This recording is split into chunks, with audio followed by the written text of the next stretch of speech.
নমস্কার সকলকে। তো আমরা চলে এসেছি নেক্সট ভিডিও নিয়ে, philosophical and psychological basis of curriculum, যেটা ফার্স্ট ইউনিটের WBSSC এডুকেশন সাবজেক্টের পার্টে আছে। তো এটা হচ্ছে ক্লাস নাম্বার 2। ক্লাস নাম্বার 1 ছিল এডুকেশনের ওপর, কনসেপ্ট, এইমস অফ এডুকেশন, এগুলোর উপর ছিল। যারা দেখেননি আগের ভিডিওটি দেখে নিন, এবং আমরা পরপর হচ্ছে পরবর্তী ভিডিওগুলো নিয়ে আসতে চলেছি। তো খুব দ্রুত হচ্ছে ক্লাস ইউনিট 1টা শেষ হয়ে যাবে। ইউনিট 2 আমাদের শেষ হয়ে গেছে। যারা দেখেননি এখনও পর্যন্ত সাইকোলজির যে এডুকেশন সাইকোলজির পার্টটা, সেটা কি অবশ্যই প্লেলিস্টে দেখুন, ভালো লাগবে। তো তাহলে ফিলোজফি, সাইকোলজি, যে কোনো জিনিসের যদি আমরা দেখি পাঠ্যক্রম, কারিকুলাম কি, হোয়াট ইজ কারিকুলাম প্রথমে জেনে নিই। কারিকুলাম হচ্ছে একটা লক্ষ্যে পৌঁছানোর একটা মাধ্যম, অর্থাৎ পাঠ্যক্রম হলো কোনো লক্ষ্যে পৌঁছানোর সেটা মাধ্যম। So curriculum refers to the structure set of learning experience. কতগুলো লার্নিং এক্সপিরিয়েন্সের সমন্বয়ে কিন্তু এই কারিকুলাম গঠিত হয়েছে, বা কতগুলো শিক্ষণীয় অভিজ্ঞতার সমন্বয়ে পাঠ্যক্রম গঠিত হয়েছে। আমরা জানি কারিকুলাম করাতে কুরিয়ার থেকে এসছে, তাই না? এবং fire planned sequence of instruction that includes goal and content, teaching methods and assessment strategies। এখানে সমস্ত কিছুই থাকে, নির্দিষ্ট গোল থাকে, নির্দিষ্ট কন্টেন্ট থাকে, টিচিং মেথড থেকে শুরু করে অ্যাসেসমেন্ট স্ট্র্যাটেজি থেকে শুরু করে সবটাই বলা থাকে। তো এই হিসেবে আমরা জানি যে হচ্ছে, যেহেতু পাঠ্যক্রম রচনা করার পূর্বে এটা আমাদের জানতে হবে, বা যারা পাঠ্যক্রম প্রণয়নকারী তাদেরকে জানতে হবে যে পাঠ্যক্রম প্রণয়ন করার সময় যেমন মানে সমাজের চাহিদাও গুরুত্বপূর্ণ, তেমনি হচ্ছে দার্শনিক দিকটাও গুরুত্বপূর্ণ, তেমনি শিশুর চাহিদাটাও গুরুত্বপূর্ণ, বা হচ্ছে মনোবৈজ্ঞানিক দিকটাও গুরুত্বপূর্ণ। কারণ যদি আমরা দেখি মনোবৈজ্ঞানিক দার্শনিক দিকের যদি গুরুত্ব না দিই, কারণ যে একটা দর্শনে কী হয়, জীবন দর্শন প্রতিফলিত হয়। একটা মনোবিজ্ঞানে আমরা দেখতে পাচ্ছি শিশুর হচ্ছে তার নিড, তার হচ্ছে ক্যাপাসিটি, এগুলো হচ্ছে আমরা জানতে পারছি। তার জন্য এই দুটো জিনিসকে আমরা মাথায় রেখে কিন্তু কারিকুলামটাকে তৈরি করতে হয়।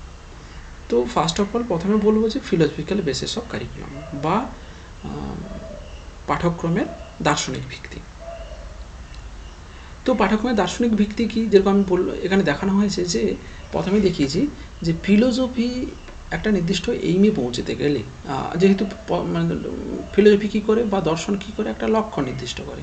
তো সেই লক্ষ্যে পৌঁছতে গেলে কারিকুলাম দরকার, এডুকেশন দিতে হবে, কারিকুলাম অ্যান্ড এডুকেশন মাস্ট দরকার হবে। তো তাই বলা যায় যে একটা নির্দিষ্ট লক্ষ্য স্থির করে দেয় দর্শন, আর সেই লক্ষ্য পূরণের জন্য পাঠ্যক্রম হচ্ছে একটা মাধ্যম হিসেবে কাজ করে।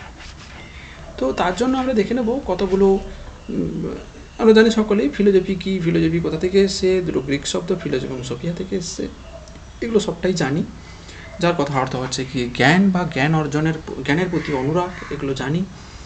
এবং যেখানে দর্শন কী করে, জগৎ ও জীবন সম্পর্কে একটা জ্ঞান দান করে, এবং দর্শন মানুষের লক্ষ্যে পৌঁছানোর জন্য লক্ষ্য এই প্রকৃতি নিয়ে আলোচনা করে, এবং সেই লক্ষ্যে পৌঁছানোর একটা খসড়া বা প্রণালী তৈরি করে দেয় দর্শন, যার উপর ভিত্তি করে কিন্তু সেই লক্ষ্যে পৌঁছানো যায়।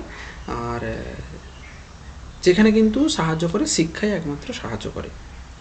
তো সেই লক্ষ্যকে নির্ধারণ করার পর শিক্ষার কাজ হচ্ছে সেই পাঠ্যক্রম নিয়ে কিন্তু সামনে এগিয়ে যাও, পাঠ্যক্রমটাকে নিয়ে সামনে এগিয়ে যাও, অর্থাৎ পাঠ্যক্রমের মাধ্যমে সেই লক্ষ্যে পৌঁছানো যাবে। তাই এর কতগুলো উৎস রয়েছে, প্রাইমারি সোর্স বা মৌলিক উৎস রয়েছে। মৌলিক উৎস কি, দার্শনিক যে যদি আমরা ভিত্তি দেখি, সেই দার্শনিক ভিত্তি আলোচনা করলে তার পূর্বে কিন্তু জীবনের কতগুলো মৌলিক দিকগুলোর সম্পর্কে আমাদের সচেতন হতে হবে। তো যে দিকগুলো জীবনের মৌলিক সূত্র বা হচ্ছে পাঠ্যক্রম রচনার ভিত্তিকে প্রভাবিত করে, সেই মৌলিক যে জিনিসগুলো বা মৌলিক ভিত্তিগুলো, পাঠ্যক্রম রচনার যে পথটাকে সুগম্য করে তোলে। যাই হোক, তো প্রথমত হচ্ছে যে deals with the personal life. First of all মানে এটা হচ্ছে ব্যক্তির জীবনের সাথে হচ্ছে সম্পর্কিত। পাঠ্যক্রম রচনা করার সময় বিশেষভাবে ব্যক্তি জীবনের ওপর গুরুত্ব আরোপ করতে হয়। ব্যক্তির জীবন দর্শন কেমন, ব্যক্তির জীবন দর্শন কোন দিকে প্রবাহিত হচ্ছে, শিশুর কোন পরিবেশে পড়া হয়েছে, এগুলো কিন্তু একটা ভাইটাল রোল প্লে করে থাকে। ভ্যালু ডেভেলপস অর্থাৎ মূল্যবোধের বিকাশ, মূল্যবোধ গড়ে তোলা। তাহলে ব্যক্তি জীবনকে সুনিয়ন্ত্রিতভাবে যদি আমরা পরিচালিত করতে চাই বা সুনিয়ন্ত্রিত পথে পরিচালিত করতে গেলে কতগুলো মূল্যবোধের মধ্যে দিয়ে করতে হয়, যা আদর্শ জীবনযাপনের ক্ষেত্রে একটা অপরিহার্য ভূমিকা নেয়। তারপরে স্পিরিচুয়াল ডেভেলপমেন্ট, আধ্যাত্মিকতার সত্তা বা আধ্যাত্মিক যে বিকাশ, সেটা কারণ মানুষ বা মানব সত্তার যদি হচ্ছে অস্তিত্ব দেখতে চাই, শুধুমাত্র ম্যাটেরিয়াল ওয়ার্ল্ডের মধ্যে আবদ্ধ থাকলে চলবে না। তার মধ্যে একটা আধ্যাত্মিক সত্তা রয়েছে, তার মধ্যে একটা স্পিরিচুয়ালিটি রয়েছে। তো সেটাকে তার ভেতর থেকে অনুমোদিত করতে হবে। পাঠ্যক্রম প্রণয়নকারীদের এমনভাবে পাঠ্যক্রম রচনা করতে হবে যাতে শিক্ষার্থীর সেই পাঠ্যক্রমের মধ্য দিয়ে কিন্তু তার আধ্যাত্মিকতার বিকাশটা যাতে গুরুত্ব পায় বা আধ্যাত্মিকতার সত্তাটা যাতে উপলব্ধি করতে পারে, সমর্থ হয়ে যায়, সেই দিকে তাদের এগিয়ে নিয়ে যেতে হবে। এর জন্য আমরা দেখতে পাচ্ছি, তাহলে বোঝা গেল কীভাবে প্রাইমারি সোর্স বা হচ্ছে কতগুলো মৌলিক উৎস কীভাবে কাজ করছে। এরপরে দেখে নেব impact of philosophy on curriculum, কীভাবে প্রভাব ফেলছে দর্শন। কারণ আমরা জানি দর্শনের মূল যে তথ্য নিয়ে মানে বিভিন্ন জিনিস, বিভিন্ন মতবাদ গড়ে উঠেছে। যেমন আমরা জানি যে ভাববাদ গড়ে উঠেছে, আইডিয়ালিজম, নেচারালিজম, প্রাগমাটিজম, তারপরে রিয়েলিজম, মার্কসিজম। তো সেগুলো একটু ছোটো ছোটো করে জেনে নেব যে আইডিয়ালিজম কীভাবে হচ্ছে কারিকুলামের সাথে হচ্ছে প্রভাব ফেলছে। প্রত্যেকটা দর্শন মানে এই যে দর্শনের কথা বলছি আমরা, সেগুলো যেরকম ভারতীয় দর্শনের কিন্তু প্রভাবও আমরা দেখতে পাই। শুধুমাত্র এগুলো ওয়েস্টার্ন ফিলোসফির যে দর্শনের প্রভাব কারিকুলামে দেখতে পাই এমনটা নয়। আমি আবারও বলে দিচ্ছি যে ভারতীয় দর্শনও বিভিন্ন ক্ষেত্রে প্রভাব ফেলে। ভারতীয় যে শিক্ষার যে আধার বা ভারতীয় দর্শনের যে আধার, সেগুলো কিন্তু পাঠ্যক্রমের বিভিন্ন ক্ষেত্রে প্রতিফলিত হয়। আর সেইগুলো যা ভারতীয় শিক্ষা, সংস্কৃতি এবং সমাজ ব্যবস্থাকে একটা সুদূর প্রসারী লক্ষ্যে নিয়ে যেতে সাহায্য করে। তো আইডিয়ালিজম কি, সেইখানে হচ্ছে বলছি যে ভাববাদ করছে কি, আমরা জানি ভাববাদ হচ্ছে যেহেতু জড়জগৎকে তারা বিশ্বাস করে না, আধ্যাত্মিক জগতের উপর তারা বিশ্বাস করে, তারা সেই জন্য তারা বলে যে ব্রহ্মই সব কিছু, ব্রহ্মকে উপলব্ধি করাই মূল বিষয়। এর জন্য আত্মোপলব্ধি দরকার। আত্মোপলব্ধি হলো হচ্ছে ভাববাদীদের কাছে একটা মূল মানে হাতিয়ার বলা যেতে পারে, মূল উদ্দেশ্য বলা যেতে পারে আত্মোপলব্ধি। তার জন্য শিক্ষার যে মূল লক্ষ্য হওয়া উচিত কি, শিক্ষা পাঠ্যক্রম প্রণয়নের ক্ষেত্রে বিষয়ভিত্তিক, সাবজেক্ট সেন্ট্রিক বিষয়গুলোকে মাথায় রেখে কিন্তু সেগুলো প্রণয়ন করতে হবে। সেক্ষেত্রে কিন্তু দর্শন প্রভাব ফেলে থাকে। এবং শিক্ষার্থীর বর্তমান অবস্থা, মানে তাদের যে রুচি কেমন, তাদের চাহিদা কেমন, সামর্থ্য কেমন, এইগুলোকে মাথায় রেখে কিন্তু কারিকুলামটাকে প্রণয়ন করতে হবে। বোঝা গেল? দেন হচ্ছে পাঠ্যক্রম প্রাচীন ভাষা, শিল্প, সাহিত্য, ইতিহাস, গণিত, এগুলোর দিকেও গুরুত্ব রেখে পাঠ্যক্রমটাকে প্রণয়ন করতে হবে। এবং শিক্ষার্থীর বৌদ্ধিক এবং নৈতিক বিকাশে যে সমস্ত বিষয়গুলো সাহায্য করবে তাকে প্রাধান্য করতে হবে, তাকে ইনক্লুড করতে হবে কারিকুলামে। এবং দর্শনশাস্ত্র, নীতিশাস্ত্র, ধর্মশাস্ত্র এইগুলো যাতে প্রাধান্য পায় নৈতিক বিকাশের জন্য, মোরাল ডেভেলপমেন্টের জন্য একটা শিশুর, এগুলোকে গুরুত্ব দিতে হবে। প্রকৃতিবাদ বা নেচারালিজম অ্যান্ড কারিকুলাম কীভাবে রিলেটেড থাকছে। প্রকৃতিবাদী যদি দিক দিয়ে যদি আমরা দেখি তাহলে দেখব প্রকৃতিবাদের কাছে বস্তুর জগৎ সত্য, বাকি সব হচ্ছে মিথ্যা। ম্যাটেরিয়ালিস্টিক ওয়ার্ল্ডটাকে তারা মানছেন। বাহ্যিক প্রকৃতির দ্বারা মানুষের অস্তিত্ব কিন্তু নিয়ন্ত্রিত বা পরিচালিত হয়। এক্সটার্নাল ওয়ার্ল্ড দ্বারা কিন্তু সমস্ত কিছু নিয়ন্ত্রিত হচ্ছে এবং পরিচালিত হচ্ছে। তার জন্য শিক্ষার লক্ষ্য মানে এই সমস্ত এদের বিশ্বাসী আত্মপ্রকাশ, আত্মসংরক্ষণ, অর্থাৎ প্রকৃতি এবং পরিবেশের সংক্রান্ত যে তথ্যগুলো সেগুলোকে পাঠকের মধ্যে ইনক্লুড করতে হয়। আত্মপ্রকাশ, আত্মসংরক্ষণের জন্য যে সমস্ত বিষয়গুলো অন্তর্ভুক্ত করা দরকার তার কথাও বলেছেন, যেমন হচ্ছে ভাষা, গণিত, ভৌতবিজ্ঞান, জীববিজ্ঞান, এগুলোকে ইনক্লুড করতে হবে। দেন পাঠ্যক্রম এমনভাবে প্রণয়ন করতে হবে বা এমনভাবে তৈরি করতে হবে যাতে সেটা পরিণমনের উপযোগী হয়ে যায়, যাতে স্বাভাবিক পরিবেশে সেটা তৈরি হয়, সেই ম্যাচুরিটিটা আস্তে আস্তে গ্রো করতে থাকে। প্র্যাগম্যাটিজম কি বলছে? প্র্যাগম্যাটিজম আমরা জানি যার ইউটিলিটি হচ্ছে সব, অর্থাৎ প্রয়োজনীয়। আমরা আগের ক্লাসে জানলাম যে ইউটিলিটি হচ্ছে সব, অর্থাৎ এটা 3 নম্বর ভিডিও আমি বলবো, 2 নম্বর নয়, এটা 3 নম্বর ভিডিও, এটা 3 নম্বর। কারণ হচ্ছে আমরা এর আগে একটা ভিডিও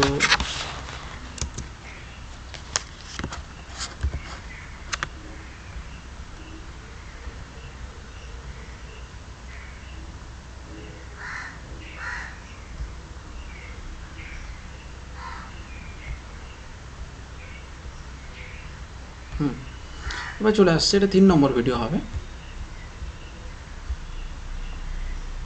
কারণ এর আগে আমরা আলোচনা করেছি, ইয়েগুলো আলোচনা করেছি, বিভিন্ন ধরনের যে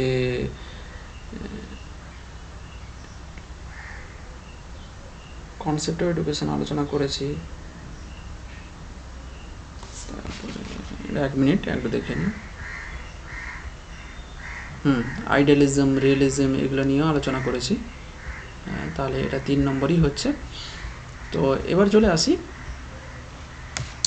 তাহলে কি বললাম? প্র্যাগম্যাটিজম। প্র্যাগম্যাটিজমের যেটা বলা হচ্ছে প্রয়োজন আছে, যেটার প্রয়োজন আছে সেটা হচ্ছে সত্য, যেটার প্রয়োজন নেই সেটা হচ্ছে মিথ্যা, অর্থাৎ সেটার হয় না, কোনো কিছু ফরমেশন হয় না।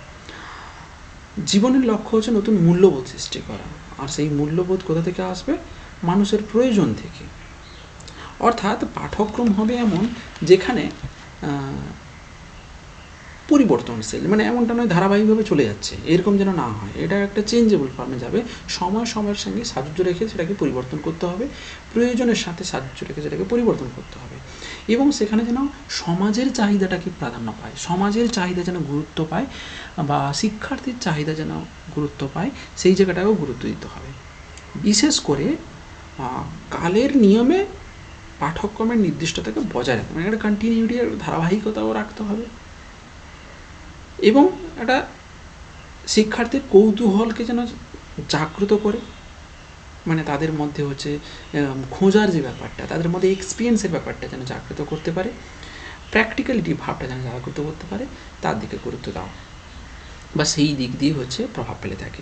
রিয়েলিজম জানি আমরা, বাস্তববাদীদের মূল যে চাবিকাঠি যেটা বলা হয়, প্রত্যক্ষ করা হয় যে যার সম্বন্ধে অভিজ্ঞতা লাভ করা হয় তাই বাস্তব, মানে যে জিনিসটা রিয়েল, অর্থাৎ বাস্তব কোনটা? যার সম্পর্কে অভিজ্ঞতা লাভ করছি ইন্দ্রিয়ের মাধ্যমে, আওয়ার সেন্স অর্গান, মানে আমার ইন্দ্রিয়ের মাধ্যমে আমরা যেটা দেখছি, যেটা মানে আমি চোখ দিয়ে যেটা হচ্ছে দেখছি, দিয়ে জ্ঞানটা লাভ করছি, সেটাই বাস্তব। তো তাহলে এই মতবাদে বিশ্বাসী যারা রয়েছেন, তো তারা বলছেন যে জ্ঞেয় বস্তুর বাইরে কিন্তু জগতের অবস্থান করে, মানে যে জ্ঞেয় বস্তু বাইরের জগতে অবস্থান করে, সেক্ষেত্রে জ্ঞাতা বাইরের বস্তু জগৎ থেকে কিন্তু বিভিন্নভাবে জ্ঞান আহরণের মাধ্যমে বস্তুটির প্রকৃত যথার্থতা কিন্তু সম্পর্কে জ্ঞান আহরণ করে। অর্থাৎ শিক্ষার উদ্দেশ্য হচ্ছে এমন হবে ইন্দ্রিয় কার্য যথাযথ অনুশীলন ও উপযুক্ত তা অর্জন করানো। তাই বাস্তববাদীরা পাঠ্যক্রম সম্পর্কে কিন্তু বিভিন্নভাবে আলোচনা করেছেন। রিয়েলিজম অর্থাৎ রিয়েলিস্টিক জিনিসগুলোকে প্রাধান্য দিতে হয়, সঙ্গতি বিধান যাতে হয়, মানে বর্তমান জগতের সঙ্গে সাযুজ্য রেখে তাকে তৈরি করতে বলেছেন, এমনভাবে রচিত করতে হবে যাতে বস্তু জগতের সাথে সার্থকভাবে সে অভিযোজন করতে পারে শিক্ষার্থীরা। বোঝা গেল? দেন হচ্ছে মার্কসিজম অ্যান্ড হচ্ছে কারিকুলাম। তাহলে মার্ক্সবাদীরা মতে উৎপাদনী ক্রিয়াকর্মের মধ্যে জীবনের কিন্তু সত্য নিহিত রয়েছে, আমরা জানি। তাহলে উৎপাদন পদ্ধতি সমাজের একটা চালিকা শক্তি হিসেবে, প্রোডাকশন লেভেলটা সমাজের চালিকা শক্তি হিসেবে কাজ করছে। প্রতিটি সমাজের ব্যবস্থা তৈরি হয় মানে উৎপাদন পদ্ধতি, এবং উৎপাদনই হচ্ছে শক্তির ওপর ভিত্তি করে। তাই শিক্ষার লক্ষ্য কেমন হওয়া উচিত? শিক্ষার লক্ষ্য হবে সুখ দুঃখ, অনুভূতি উপলব্ধি সম্পর্কে জ্ঞান লাভ করা, এবং মানুষের আশা আকাঙ্ক্ষা সম্পর্কে জ্ঞান লাভ করা, এবং সেই অনুযায়ী পাঠ্যক্রমে কিন্তু সেগুলোকে ইনক্লুড করতে হবে। যেমন কোনো শ্রেণী বৈষম্যযুক্ত সমাজ ব্যবস্থা গড়ে তুলতে হবে, শ্রেণীহীন শোষণহীন সমাজ ব্যবস্থা গড়ে তুলতে হবে, সেই সম্পর্কে তো জ্ঞান দিতে হবে। জ্ঞান যাতে হচ্ছে পাঠ্যক্রমের মধ্যে ইনক্লুড থাকে সেগুলোকে দিতে হবে। সমের প্রতি মর্যাদা যেন গড়ে ওঠে শিক্ষার্থীদের মধ্যে, সেই সমস্ত বিষয়গুলোকে সংযোজন করতে হবে। তারপরে বৃত্তিমুখী চিন্তাভাবনা, তাদের মধ্যে ভোকেশনালাইজেশন অফ এডুকেশনটাকে যেন প্রমোট করা হয়, সেই জায়গাটাকে গুরুত্ব দিতে হবে, ওয়ার্ক এডুকেশনটাকে গুরুত্ব দিতে হবে, তাই না? দেন তারপর চলে আসছি বৃত্তিমুখী প্রশিক্ষণে, যেটা গুরুত্ব দিতে বললাম। এবং তারপরে নেক্সট আসছি সাইকোলজিক্যাল মানে দার্শনিক প্রথমে দার্শনিক তথ্য বললাম, এটা হচ্ছে গিয়ে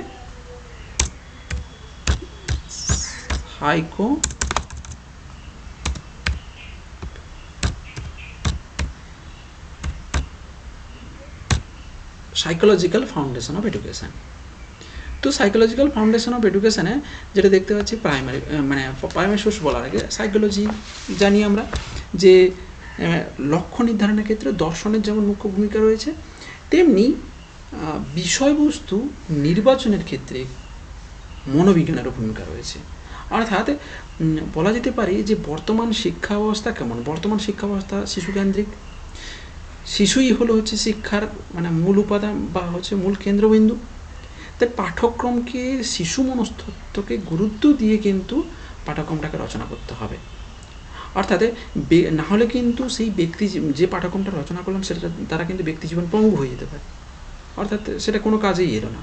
তাহলে পাঠ্যক্রমকে রচনার ক্ষেত্রে প্রতিটি শিশুর চাহিদা, শিক্ষার্থীর চাহিদাকে গুরুত্ব দিয়ে কিন্তু মাথায় রেখে পাঠ্যক্রমটাকে প্রণয়ন করতে হবে, এবং সেটা যেন কর্মভিত্তিক হয়, সেটা যেন বাস্তব ভিত্তিক হয়, চাহিদা ভিত্তিক হয়, জীবনকেন্দ্রিক হতে হয়, তবেই সেটা মনোবিজ্ঞান সম্মত ব্যক্তিক পাঠ্যক্রমকে গুরুত্ব দিয়ে তৈরি হয়েছে বলে ভাবা যাবে। তাহলে তার যে কতগুলো মৌলিক উৎস রয়েছে, অর্থাৎ মনোবিজ্ঞানিক দিক দিয়ে বা হচ্ছে মনোবৈজ্ঞানিক ভিত্তির দিক দিয়ে কতগুলো মৌলিক ধারণা রয়েছে, যেগুলোর উপর ভিত্তি করে বা যারা পাঠ্যক্রম প্রণয়নকারীরা বা পাঠ্যক্রম প্রণেতারা সচেতনভাবে পাঠ্যক্রমটাকে রচনা করেন।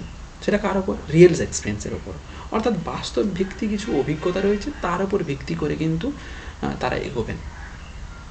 অভিজ্ঞতা হবে বাস্তব ভিত্তি, অবাস্তব মানে পাঠ্যক্রম হলে হবে না। শিশুর আগ্রহ যাতে সেখানে প্রাধান্য পায়, তার আগ্রহ সঞ্চার, মানে তার মধ্যে আগ্রহ আসবে পড়া, তার মধ্যে হচ্ছে একটা উইল পাওয়ার, মানে কোনো কাজ করার ক্ষমতা আসবে। এমনকি বাস্তব পরিস্থিতি শিশুকে সঙ্গতি বিধানে সাহায্য করবে, বোঝা গেল? তারপরে ইমোশনাল ওয়ার্ক এডুকেশন, অর্থাৎ হচ্ছে কর্মভিত্তিক শিক্ষা তৈরি করতে হবে। পাঠ্যক্রম এমনভাবে প্রণয়ন করতে হবে যাতে শিক্ষার্থীদের মধ্যে কর্ম করার প্রবণতা আসে।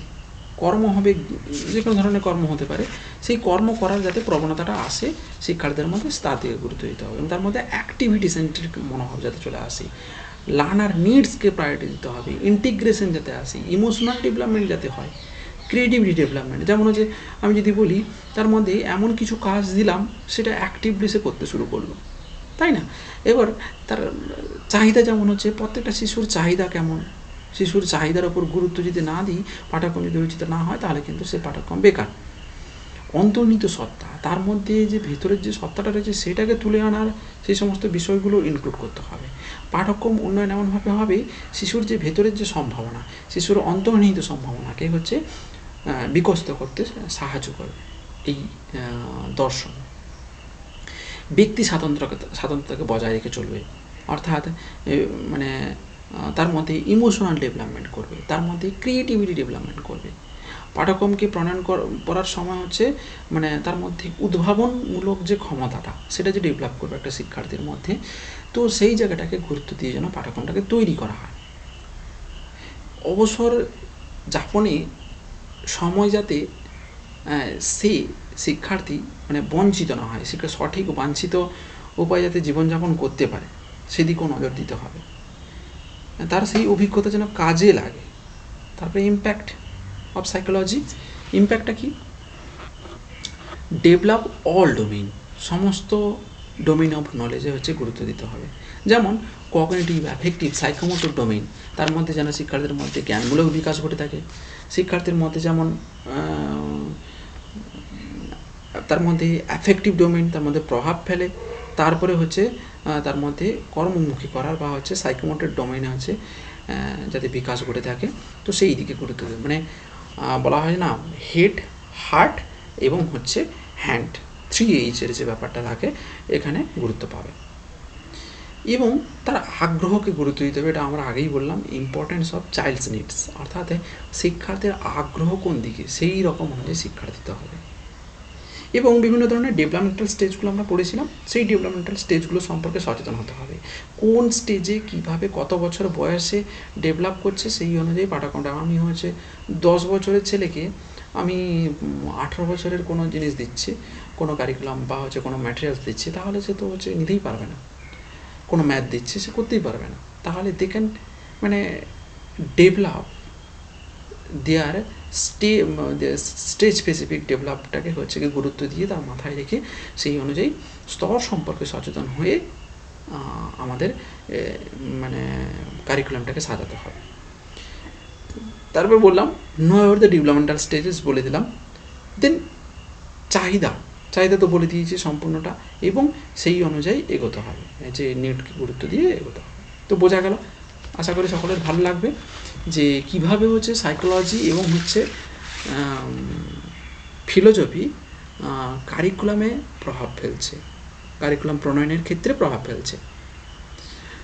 সো আজকে এতদূর পর্যন্ত। Thank you so much, thank you to all of you.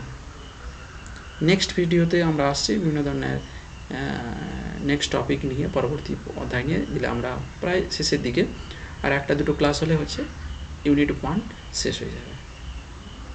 তো যারা কন্টিনিউ দেখছেন অবশ্যই দেখতে থাকুন, ভালো লাগবে। আর যারা এখনও পর্যন্ত বন্ধুদের কাছে শেয়ার করেনি অবশ্যই শেয়ার করুন। এতে হবে শুধুমাত্র আপনি শিখবেন না, সবাই শিখবে, সবাই জানবে, সবাই বুঝবে। Thank you so much.